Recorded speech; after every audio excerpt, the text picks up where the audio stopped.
Selamat pagi Bapak Ibu yang dikasihi Tuhan. Kesempatan bagi kita boleh menghampiri Tuhan pada pagi hari ini melalui doa. Mari kita siapkan hati, sungguh-sungguh datang menemui Dia dengan hati yang penuh kerinduan. Mari kita mengambil saat teduh.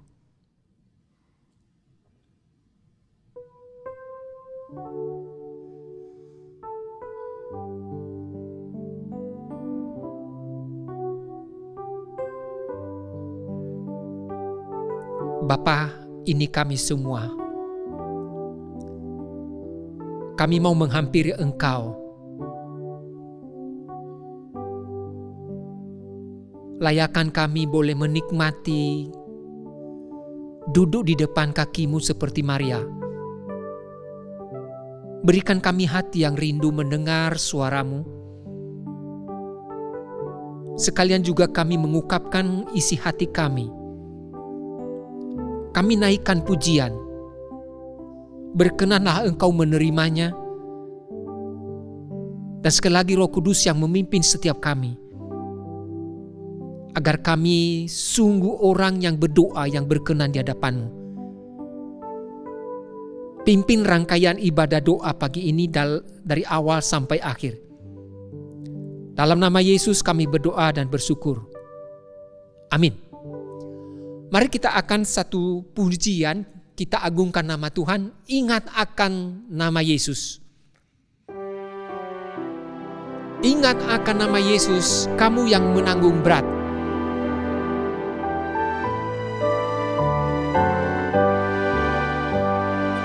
Ingat akan nama Yesus, kamu yang menanggung berat. Nama itu beri kekuatan bagi orang yang penat. Indahlah namanya, perlindungan yang teguh. Indahlah namanya, perlindungan yang teguh. Baik kedua, ingat akan nama Yesus, tempat berlindung teduh. Walau godaan menimpa, Ia perisai yang teguh. Ingatlah namanya, ingatlah namanya, perlindungan yang teguh. Indahlah namanya, perlindungan yang teguh. Baik yang ketiga, nama Yesus sungguh indah.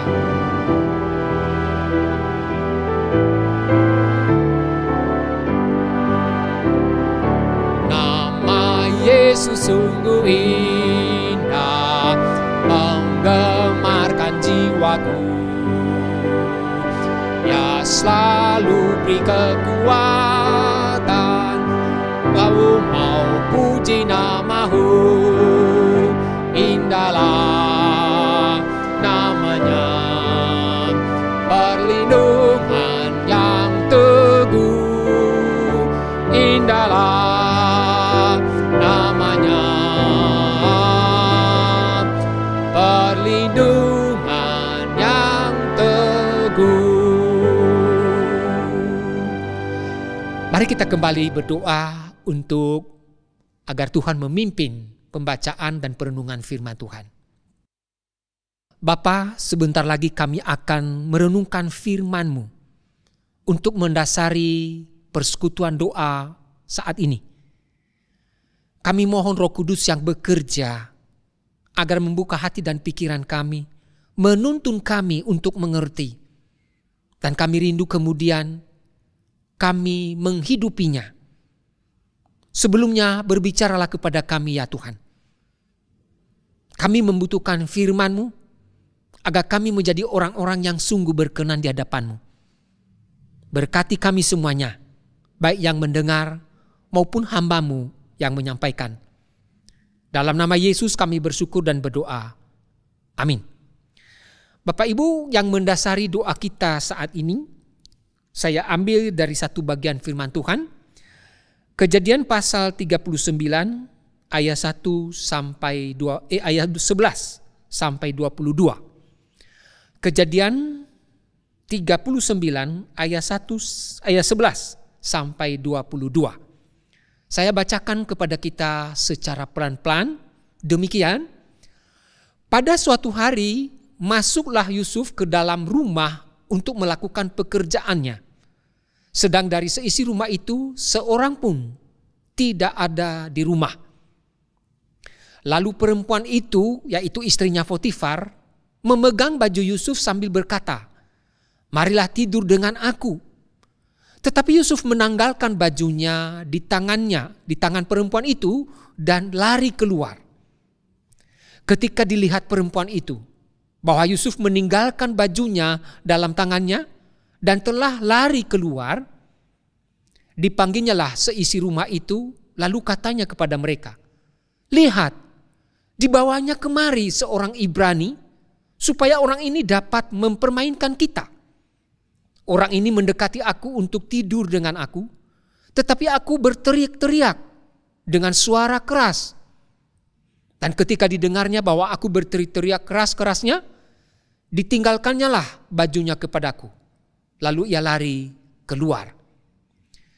Juga ditaruhnya baju Yusuf itu di sisinya sampai tuan rumah pulang. Perkataan itu jugalah yang diceritakan perempuan itu kepada Potifar. Katanya, "Hamba orang Ibrani yang kau bawa kemari itu datang kepadaku untuk mempermainkan aku. Tetapi ketika aku berteriak keras-kerasnya, ditinggalkannya bajunya kepadaku, lalu ia lari keluar." Baru saja didengar oleh tuannya perkataan yang diceritakan istrinya kepadanya, "Begini begitulah aku diperlakukan oleh hambamu itu," maka bangkitlah amarahnya. Lalu Yusuf ditangkap oleh tuannya dan dimasukkan ke dalam penjara tempat tahanan-tahanan raja dikurung. Demikianlah Yusuf dipenjarakan di sana. Tetapi Tuhan menyertai Yusuf dan dilimpahkannya kasih setianya kepadanya dan membuat Yusuf kesayangan bagi kepala penjara itu. Ayat 22, sebab itu kepala penjara mempercayakan semua tahanan dalam penjara itu kepada Yusuf. Dan segala pekerjaan yang harus dilakukan di situ, dialah yang mengurusnya. Demikian pembacaan firman Tuhan Bapak Ibu sekalian. Berbahagia kitalah yang mendengarnya dan melakukan dalam kehidupan kita. Bapak Ibu, pada tanggal 20 Juli 1969 yang lalu, Neil Armstrong dan Buzz Aldrin melangkah keluar dari modul pendaratan mereka di bulan. Dan mereka menjadi manusia pertama yang berjalan di permukaan bulan. Mereka turun dari tangga untuk menguji bagaimana permukaan bumi itu. Yaitu tadi karena mereka orang pertama, belum tahu bagaimana kondisinya. Namun kita jarang juga mengingat orang ketiga dari tim itu. Padahal juga memegang peranan penting karena dialah yang menerbangkan modul komando Apollo 11 ke bulan. Sehingga mereka sampai di sana dengan selamat. Setelah kedua rekannya tadi turun dari tangga dan mengamati permukaan bulan sampai mereka jauh. Sejak itu juga, yaitu Mike Collins, mengalami putus hubungan dengan mereka. Putus komunikasi. Sekian lama, beberapa hari mereka berpisah tanpa komunikasi. Sehingga Mike Collins itu sendiri, betul-betul sendiri. Bahkan terputus hubungannya dengan manusia di bumi. Karena tidak ada komunikasi yang nyambung. Jadi coba kita bayangkan bagaimana Michael Collins itu mengalami kehidupan yang betul-betul sendirian. Itulah sebabnya pusat NASA, orang-orang yang ada di sana menyatakan bahwa tidak pernah ada manusia lain setelah Adam yang merasa paling sendirian seperti Michael Collins. Sendiri. Nah Bapak Ibu, setiap kita tentu sangat tidak mau sendiri. Kalau sehari sih mungkin masih kita bertahan, apalagi kalau umpamanya beberapa hari sebelumnya atau beberapa bulan sebelumnya kita capek, jenuh, bekerja dengan keras. Kita rindu sendiri, menyendiri untuk beristirahat. Tapi kalau umpamanya menyendiri 1, 2, 3 hari, 1 minggu, tentu kita tidak tahan. Karena memang kita diciptakan makhluk sosial. Kita rindu ada orang-orang di sekitar kita, diajak ngomong, mendukung kita, saling berbagi. Itulah kita manusia sebagai makhluk sosial. Tapi apa yang dialami Michael Collins setelah berpisah dengan temannya, itu pengalaman yang kita tidak sukai sebagai manusia. Apalagi kalau umpamanya kesendirian kita karena penolakan orang. Ini lebih menyakitkan. Kita dicuekin. Mungkin pernah kita beribadah di suatu gereja. Gereja baru kita temui karena mungkin kita dalam perjalanan. Kita tidak disambut dengan baik. Kita tidak ditanyakan dari mana. Tidak diberikan senyum. Betul-betul kita merasa orang yang tidak dihargai. Sendiri. Padahal ada orang di situ. Nah, lebih menyakitkan lagi kalau umpamanya orang-orang itu membenci kita. Walaupun kita hidup benar. Kita tidak diterima. Kita dianggap orang aneh. Dan mungkin diberi label. Sesuatu dosa, kesalahan yang kita lakukan. Nah itu begitu menyakitkan dan menyedihkan. Mungkin orang-orang tertentu meneteskan air mata. Sudah sendiri, ditolak, dilabeli dengan sesuatu kata yang sebenarnya itu bukan kita. Nah Bapak Ibu, cerita Alkitab yang kita baca tadi menceritakannya yang sama. Dialami oleh Yusuf. Di dalam perjalanannya untuk hidup benar. Untuk menyenangkan Tuhan. Untuk menjadi seorang anak yang membanggakan papanya karena disuruh untuk melihat kakak-kakaknya di ladang yang sedang menggembalakan domba. Dia juga mau menjadi seorang adik, hidup benar, walaupun tetap melaporkan kakak-kakaknya ketika melakukan kesalahan yang sebenarnya bisa bertujuan supaya kakaknya itu bisa berubah. Tapi justru dengan kehidupan yang demikian, dia disendirikan, dia ditolak, dia dibenci, dan dia diberi label tukang mimpi. Tukang mimpi. Sejak dia menceritakan mimpinya pertama dan kedua kepada saudaranya dan papanya, sejak itu juga mulai dia diasingkan. Khususnya di dalam kelompok saudara-saudara kandungnya. Dia tidak diterima. Kenapa? Mereka iri kepadanya. Alkitab mencatat Yusuf diberi jubah yang indah. Seolah-olah diperlakukan oleh papanya Yakub lebih istimewa dibanding dengan saudaranya. Itulah awal kenapa saudara-saudara kakak kandungnya mengasingkan dia. Tidak mereka menganggap sebagai saudara. Apalagi mencintai dia, menerima dia sebagai apa adanya. Lebih lagi nanti kalau kita baca Alkitab. Waktu dia disuruh ayahnya melihat kakak-kakaknya di ladang sedang menggembalakan domba dan membawa roti. Melihat apakah mereka selamat. Justru ketika dari jauh kakak-kakaknya melihat dia. dia dimasukkan di dalam sumur. Agar apa? Untuk supaya Yusuf mati. Jadi Bapak Ibu bukan hanya memisahkan dia, mengasingkan dia. Bukan hanya menolak dia, tapi mau dibunuh. Hanya ada seorang kakaknya yang mengatakan, jangan kita bunuh dia. Makanya dia dimasukkan di dalam sumur. Dan kemudian ketika pedagang saudagar Ismail lewat, maka salah satu dari mereka, yaitu kakak-kakaknya, mengusulkan supaya anak ini jangan mati. Dijual saja. Makanya mereka narik dia dari bawah, dinaikkan, kemudian dijual. Inilah yang dialami Yusuf. Bukan hanya diasingkan, ditolak dari perkumpulan saudara-saudaranya, tapi diperlakukan sedemikian menyakitkan, dijual. Apakah Yusuf ada kesalahan? Tidak.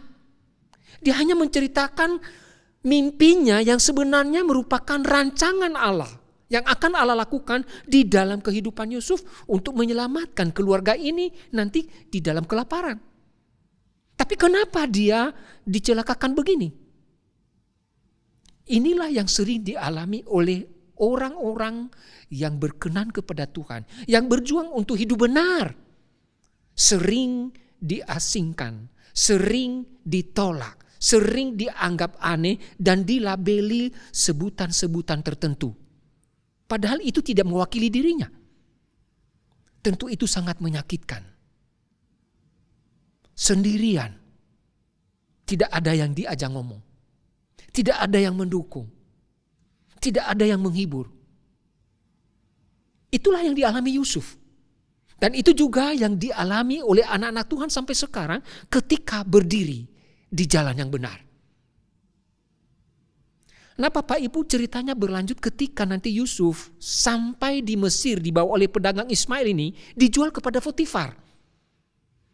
Dan kita tahu ceritanya tadi, apa yang dialami Yusuf.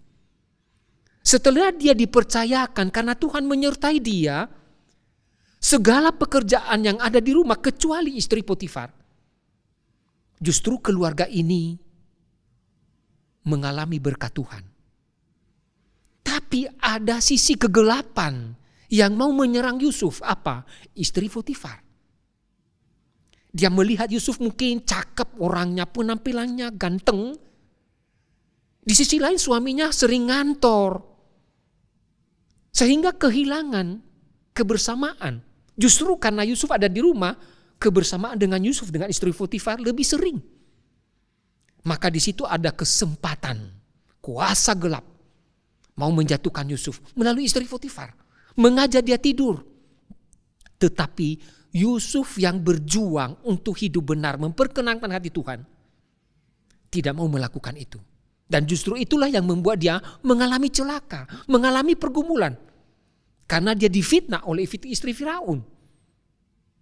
Itulah yang kita baca tadi, bukan? Sehingga akhirnya Yusuf masuk di dalam penjara. Dia dilabeli menzinahi istri Firaun. Padahal itu bukan yang dia lakukan. Dia sedang berjuang bagaimana supaya Tuhan berkenan kepadanya. Justru dia mengalami hidup yang sangat menyakitkan di penjara. Tetapi yang menarik di situ, bagian firman Tuhan yang kita baca, khususnya kalau kita baca ayat 39. Satu kali disebutkan di bagian yang kita baca, Allah menyertai Yusuf. Allah menyertai Yusuf. Setelah dia masuk dalam penjara, dia berusaha hidup benar. Dan karena Tuhan menyertai Yusuf, kepala penjara melihat kehidupannya, cara kerjanya, karakternya. Sehingga kepala penjara mempercayakan kepadanya tanggung jawab. Pekerjaan yang semestinya dikerjakan oleh kepala penjara untuk dilakukan Yusuf. Dan Yusuf lakukan dengan baik. Sehingga kepercayaan-kepercayaan lain diberikan kepadanya oleh kepala penjara. Nah Bapak Ibu, itu semua karena Allah menyertai Yusuf. Walaupun Yusuf sendiri, berdiri sendiri di jalan benar untuk menyenangkan hati Tuhan. Berulang kali mengalami serangan supaya dia jatuh. Seolah-olah hidupnya diarahkan untuk melakukan kehidupan yang tidak berkenan kepada Tuhan. Tetapi dia tetap berjuang jalan sendiri, hidup sendiri. Walaupun tidak ada yang mendukung, tidak ada yang menghibur, tidak ada yang menguatkan. Tetapi dia tahu ada Tuhan yang melihat. Itu jelas ketika istri Potifar mengajak dia melakukan sesuatu dosa. Mana mungkin aku lakukan yang tidak berkenan kepada Tuhan. Nah, itu kata-katanya kepada istri Potifar. Jadi dia tahu walaupun manusia mengasingkan dia, walaupun manusia menolak dia, walaupun manusia mau membunuh dia, tapi dia yakin dengan iman ada Allah yang menyertai. Dan itulah dia yang membuat dia tetap kuat berdiri di jalan yang benar. Hidup benar memperkenankan Tuhan. Dan itulah yang membuat Yusuf melewati tahap penderitaan, pencobaan demi pencobaan. Sampai nanti kalau kita melihat akhir ceritanya, bagaimana dia mengartikan mimpi dan menjadi wakil raja di Mesir. Bertemu dengan saudaranya. Dan ketika saudara-saudaranya takut kepadanya kalau Yusuf membalas. Justru dia berkata, memang kamu merancangkan yang jahat terhadap aku. Tetapi Allah merancangkannya dan mendatangkan kebaikan untuk menyelamatkan suatu bangsa, khususnya keluarga kita. Itulah perkataan orang yang terus berani berdiri, berjalan di jalan yang benar dan tetap mau menyenangkan Tuhan. Ada suatu iman yang kokoh bahwa ada Tuhan yang menyertai, ada Tuhan yang menguatkan, ada Tuhan yang menolong. Bolehlah manusia itu merancang yang jahat, termasuk saudaranya. Bolehlah manusia itu menfitnah bahwa kita orang benar melakukan suatu dosa. Tapi Tuhan setia, menyertai, menguatkan, memimpin. Sampai nanti Tuhan memakai kalau orang-orang ini terus teguh berdiri di jalan yang benar. Itulah yang dialami Yusuf. Mungkin kita melihat ceritanya itu seperti pendek. Tapi saya yakin itu proses yang lama. Bertahun-tahun mungkin. Berapa lama dia di dalam penjara? Kita tidak tahu. Tapi itu proses yang lama. Tapi bagaimana Yusuf tetap bertahan. Sendiri. Kesepian. Mungkin tidak ada yang menyapa. Paling orang-orang sepenjara dengan dia. Bahkan kalau kita baca. Yang juru minum. Waktu Yusuf ingatkan dia, ingat aku nanti ketika kamu kembali. Justru lupa. Lupa kepada Yusuf. Hanya karena dipaksakan oleh suatu kondisi. Apa? Mimpi Firaun. Di sana Allah bekerja supaya juru minum ini ingat Yusuf. Dan Yusuf nanti masuk ke dalam istana. Dan Raja Firaun melihat dia untuk dipakai. Diberikan tanggung jawab menjadi wakil raja. Orang yang berdiri teguh dan berjuang hidup benar. Memperkenankan hati Tuhan walaupun sepi. Walaupun sendirian. Walaupun merasa terancam. Dilukai. Tapi ada Allah yang menyertai. Sekali lagi di pasal 39. Kalau kita baca. Paling tidak 4 kali. Penulis menekankan. Tuhan menyertai Yusuf. Tuhan menyertai Yusuf. Nah Bapak Ibu itu juga menjadi pengharapan dan menjadi satu peneguhan bagi kita. Satu penghiburan. Kalau kita orang-orang percaya tetap berdiri di jalan yang benar. Kemungkinan kita merasa sendiri. Kemungkinan kita dilukai. Kemungkinan kita ditolak. Tidak diajak ngomong dan dilabeli macam-macam. Dibikin orang aneh. Kita terluka. Dan mungkin kita meneteskan air mata. Tetapi firman Tuhan yang kita baca hari ini. Pengalaman Yusuf. Tuhan meminta kita. Agar tetap berdiri di jalan yang benar. agar tetap hidup kudus di hadapannya. Karena dia berkenan dan sangat bangga terhadap orang-orang yang demikian. Bahkan Tuhan pakai. Karena orang-orang itulah yang layak untuk dipakai oleh Tuhan. Karena mereka bisa dipercaya dalam perkara yang kecil. Maka diberikan kepercayaan yang besar. Mulai dari kehidupan. Bapak Ibu hidup seperti Yusuf. Hidup kudus, hidup benar. Di tengah-tengah zaman yang bobrok ini. Sangat sulit. Pengalaman yang dialami bangsa kita tentang mantan gubernur Jakarta, Ahok. Oh jelas nampak di sana, walaupun kita tahu ada kelemahan di sisi-sisi kehidupan yang lain, Ahok. Tapi ada satu, kenapa dia dipenjara? Karena dia mau hidup benar dan mau tegas di dalam kebenaran, tidak korupsi, mau menyengsarakan rakyat dengan jabatan yang diberikan kepadanya. Dan justru orang-orang yang benci kepadanya mencari kesalahan, kemudian dia masuk dalam penjara. Ada ketidakadilan. Tetapi Tuhan menolong dia sehingga dapat melewati. Sekali lagi ada sisi kehidupan sebagai manusia yang tidak sempurna. Tapi kita melihat bagaimana dia hidup benar. Lebih lagi Bapak Ibu kalau kita melihat Tuhan Yesus. Bagaimana waktu dia ditangkap. Sudah 3 kali dia mengungkapkan kepada pemarmuri bahwa dia akan ditangkap, akan dibunuh, akan disiksa. Paling tidak pesan itu supaya murid-muridnya bisa mendampingi dia. Mendukung dia. Tapi ternyata di Taman Getsemani 3 orang murid yang cukup dekat dengan dia justru tidak bisa berjaga-jaga. Dia berjuang sendiri. Dia takut tersendiri, gemetar sendiri menghadapi penderitaan yang akan dialami. Penyiksaan yang begitu menyakitkan. Tidak ada yang menemani dia. Di dalam pergumulan doanya sampai keringatnya bercampur dengan darah. Betapa dia bergumul. Begitu juga ketika dia di hadapan mahkamah agama. Di hadapan Pilatus, di hadapan Herodes. Mana murid? Satu pun tidak ada. Termasuk Petrus yang berkata, aku pun rela mati. Ketika yang lain semua lari. Omong kosong. Yesus tinggal sendiri.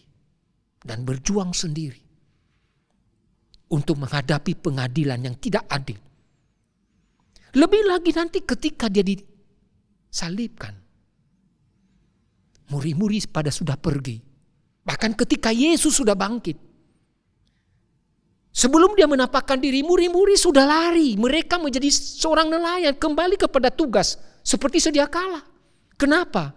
Mereka tahu Yesus sudah mati dan sudah habis. Itu pemikiran mereka. Apalagi selalu bersama Yesus. Tidak ada itu.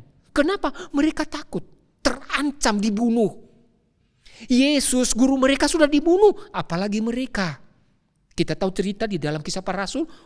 Saulus membunuh orang-orang Kristen. Salah satunya Stefanus. Itulah mereka takut. Mereka menjadi nelayan kembali. Dan waktu Yesus menampakkan diri kepada mereka. Untuk memulihkan mereka menjadi murid. Dan setelah Roh Kudus turun. Mereka betul-betul diubahkan. Menjadi seorang murid. Poinnya adalah Yesus berjuang sendiri di tengah penderitaan di atas kayu salib sampai dia mati. Sampai dia berteriak kepada Bapaknya, Eloi, Eloi, mengapa engkau meninggalkan aku? Kita tahu di sini perasaannya begitu sendiri, begitu gentar. Tidak ada yang menghibur, tidak ada yang menguatkan. Tidak ada yang mendampingi, tapi Yesus berjuang sendiri. Dan dia tahu. Ketika mengalami hal yang sama, ketika kita mengalami hal ditolak, diasingkan, dilukai. Dia tahu keadaan kita. Dia mengerti keadaan kita. Dan dia tahu apa yang kita butuhkan. Sahabat sejati yang mendampingi, yang memberikan kekuatan. Yaitu Yesus sendiri melalui Roh Kudus. Jadi Bapak Ibu, oleh sebab itu. Di tengah kita berjalan bersama Tuhan. Di tengah kita melayani Dia. Di tengah kita mengikuti Dia. Mari kita hidup benar. Mari kita hidup kudus. Yang kadang-kadang kita rasakan seorang diri, orang lain menganggap kita aneh. Karena kita menjaga supaya hidup kita benar. Tidak perlu takut. Sebagaimana Tuhan menyertai Yusuf. Bahkan memakai dia. Dia juga menyertai kita. Dan sangat mungkin memakai kita kalau memang bisa menjadi orang-orang yang bisa dipercaya. Mulai dari hal yang kecil sampai kepada hal yang besar. Di mana Tuhan pakai kita untuk memuliakan namanya. Mari kita menjadi seorang pengikut yang sungguh-sungguh berdiri di jalan yang benar. Hidup kudus di hadapannya. Dan kita doakan gereja kita yang sebenarnya terkait dengan penginjilan misi. Di mana gereja kita tetap berdiri di dalam firman Tuhan. Di dalam pelayanan, di dalam apa yang dikerjakan. Khususnya jemaat. Makan orang di luar sana yang belum percaya akan melihat terang Tuhan. Akan melihat kehidupan yang berbeda. Dan mereka penasaran kenapa begitu. Mereka akan cari. Banyak gereja di dalam penginjilan menjangkau orang melakukan apa saja. Kayak menjual sesuatu barang. Tuhan Yesus tidak perlu dijual. Ada kuasa, ada yang indah di sana seperti nyanyi yang kita nyanyikan. Yang bisa menghibur orang, yang bisa menguatkan orang, yang tak pernah meninggalkan orang yang hidup benar di hadapannya. Itu sesuatu yang indah, yang luar biasa. Mari Bapak Ibu. Hidup benar, hidup kudus di hadapan Tuhan walaupun kita sendiri, walaupun dia anggap aneh, walaupun kita dilukai, bahkan mungkin kita diancam dibunuh. Tidak perlu takut. Kalau memang Tuhan belum izinkan kita mati seperti Yusuf, tidak akan mati. Mari juga kita berdoa bagi gereja kita yang berkaitan dengan misi. Supaya berjalan di atas kebenaran firman Tuhan. Tidak usah ikut-ikut gereja lain supaya jemaatnya banyak. Tidak perlu. Tapi bagaimana supaya fokus Tuhan yang ditinggikan. Tuhan yang dimuliakan. Kiranya Tuhan menolong kita di dalam hidup benar. Kiranya Tuhan menolong kita di dalam bermisi melalui kesaksian hidup kita. Karena hidup benar, hidup kudus di hadapannya tetap setia, punya komitmen. Kita berdoa bagi gereja kita supaya melalui kehidupan yang demikian ada misi yang tersembunyi. Mari kita meresponi firman Tuhan ini dengan satu pujian. Sabda Tuhan aku dengar. Sabda Tuhan aku serta, ku selalu tak tinggalkan. Sabda Tuhan aku serta, ku selalu tak tinggalkan. Ku kan jaga dan pelihara, sandarku kau kan teguh. Jangan takut, asal mohon padaku. Aku tetap tinggal serta sampai selama-lamanya. Bait kedua. Bila susah duka datang bagai ombak bergelora, aku tentu jaga kamu, terhiburlah hatimu. Kelak kamu tentu serta dengan aku di surga. Aku tetap tinggal serta sampai selama-lamanya. Bait ketiga. Bila ajalmu tibalah, ku kan sambut ke surga. Bila ajalmu tibalah, ku kan sambut ke surga. Ku berikanmu berkat limpah, hatimu penuh sentosa. Berkat kekal padamu tentu ku beri. Kasihku tetap sertamu sampai selama-lamanya. biarlah pujian ini, yaitu Tuhan tetap serta, kita pegang dalam kehidupan kita. Mari kita berdoa. Tuhan, apa yang dialami Yusuf, biarlah kami aminkan dalam kehidupan kami. Mungkin saat ini sebagai seorang Kristen, di tengah-tengah pekerjaan kami berbeda. Dan mungkin kami dianggap aneh. Karena kami mau berjuang, hidup benar, hidup kudus di hadapan-Mu. Teguhkan kami ya Tuhan. Supaya kami tetap terus setia. Menjadi seorang murid yang mau menyenangkan hati-Mu.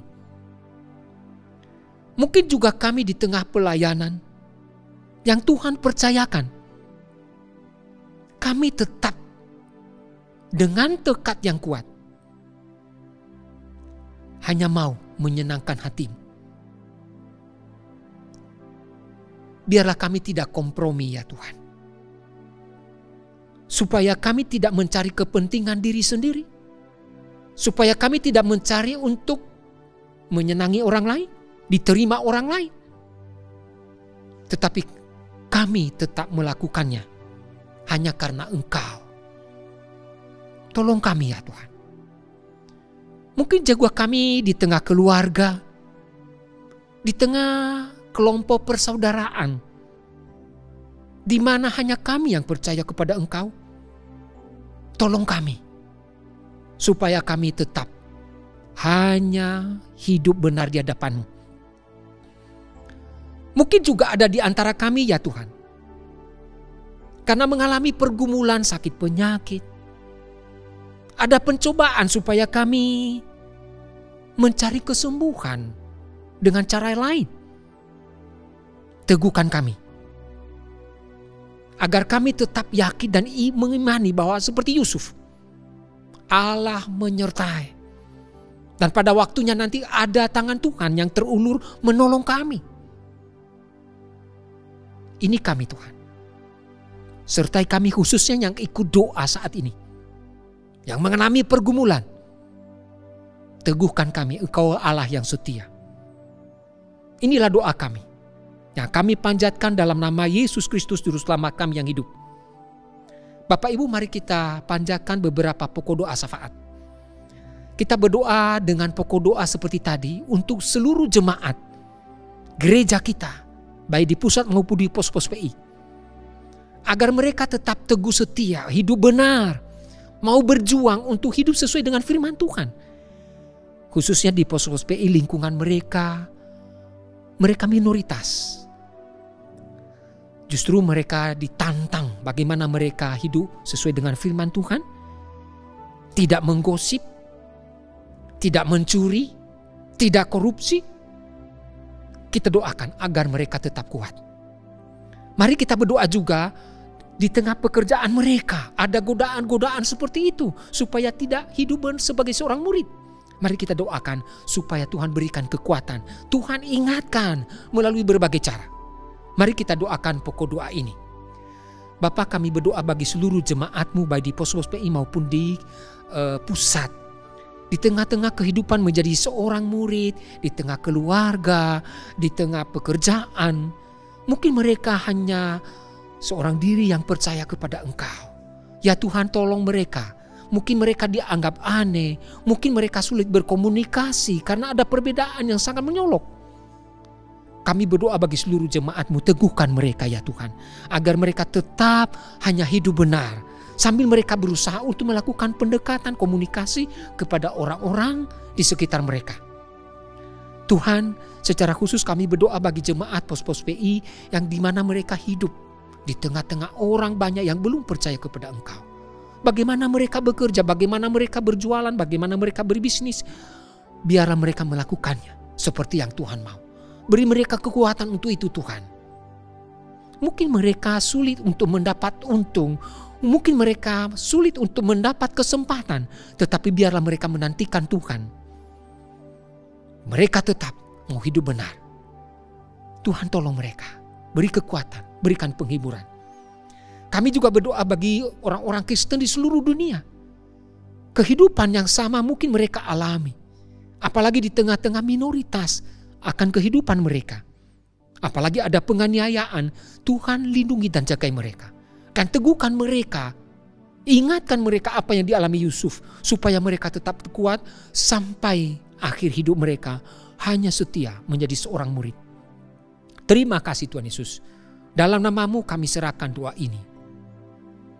Bapak Ibu, mari kita berdoa bagi pokok doa yang kedua.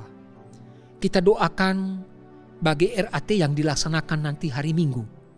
Kita berdoa bagi majelis-majelis dan hamba Tuhan yang ke pos-pos PI. Supaya Tuhan tolong untuk menyampaikan, mengkomunikasikan apa yang majelis, yang gereja kita mau kerjakan di tahun 2023 yang akan datang. Sekalian juga melaporkan apa yang telah dikerjakan. Kita doakan supaya kuasa Roh Kudus yang bekerja. Dan kita berdoa bagi jemaat agar meresponi dengan baik. Berpartisipasi di dalam pelayanan, berpartisipasi di dalam pendanaan gereja kita. Karena tanpa jemaat, gereja ini tidak akan bisa bekerja dengan baik. Mari kita berdoa akan hal ini. Bapak, kami berdoa juga bagi RAT yang akan dilaksanakan pada minggu yang akan datang. Tuhan tolong, khususnya para majelis hamba Tuhan yang ke pos-pos PI. Engkau yang memberikan hikmat ketika menyampaikan, membacakan rapat ini dengan baik. Berikan juga kuasa Roh Kudus sehingga apa yang mereka sampaikan juga itu menjadi komunikasi yang baik. Sehingga jemaat mengerti apa yang telah dikerjakan pada tahun 2022. Dan jemaat mengerti juga apa yang akan gereja kerjakan di tahun 2023. Kami rindu jemaat berpartisipasi. Kami rindu jemaat ambil bagian di dalam mungkin pendanaan, tenaga dan pikiran. Mereka tidak tinggal diam, apalagi cuek. Biarlah gereja ini ya Tuhan bertumbuh, kemudian baik secara jumlah maupun secara iman. Itu yang kami rindukan. Berkati RAT yang akan dilaksanakan. Engkau yang boleh berbicara, Engkau yang boleh memimpin. Inilah doa kami Tuhan. Di dalam nama Yesus kami bersyukur dan berdoa. Yang berikutnya mari kita berdoa juga bagi pelayanan-pelayanan yang dilakukan minggu depan. Kita berdoa bagi kegiatan khususnya hari Minggu ada ibadah. Kita berdoa hari Rabu ada kebaktian doa, hari Sabtu ada kebaktian doa juga. Kita berdoa bagi kebaktian sekolah minggu, remaja, pemuda di pos-pos PI supaya Tuhan memakai hamba-hambanya melalui firman-Nya. Kita berdoa bagi jemaat juga agar rindu datang kepada Tuhan untuk menyembah Dia, mencari Tuhan sebagai sumber kehidupan mereka. Mari kita berdoa bagi kegiatan ini. Tuhan, kami berdoa juga bagi kegiatan hari Minggu, kegiatan doa hari Rabu dan kegiatan doa hari Sabtu. Begitu juga kegiatan ibadah sekolah minggu, remaja, pemuda, dan ibadah di pos-pos PI. Kami rindu tidak berjalan dengan seperti rutinitas. Tetapi ada sesuatu hal setiap minggu di mana Tuhan berbicara. Itu sangat penting Tuhan. Engkaulah berkenan hadir menyapa setiap jemaat-Mu. Dan Engkau memakai hamba-hamba-Mu ketika persiapan firman. Berbicaralah kepada hamba-hamba-Mu. Sehingga itulah yang disampaikan. Dan itu menjadi hidup di tengah kehidupan jemaat dan di tengah kehidupan hamba-hamba-Mu. Kami berdoa bagi setiap jemaat, pelayan-pelayan. Biarlah mereka memiliki hati yang rindu untuk melayani Engkau, untuk beribadah kepadamu. Berkatilah. Berkatilah dan berfirmanlah setiap hari Minggu kepada jemaat-Mu semuanya. Sehingga kehidupan kami diubahkan. Semangat kami melayani terus bergelora karena Tuhan terus berfirman. Inilah doa kami Bapa. Kami menyerahkan seluruh kehidupan kami di hadapan-Mu hari-hari berikutnya. Tuhan pimpin, Tuhan sertai. Dan kami mengakhiri doa ini dan sertai kami semuanya di dalam segala aktivitas kami. Jemaat yang dikasihi Tuhan, terimalah berkat. Damai sejahtera dari Allah Bapa, kasih daripada Yesus Kristus, pertolongan Roh Kudus yang memampukan kita menjadi seorang yang terus setia di dalam hidup benar dan kudus di hadapan Allah sampai kita bertemu dengan Dia. Amin. Bapak Ibu, demikianlah doa pagi ini. Tuhan menyertai kita sekalian.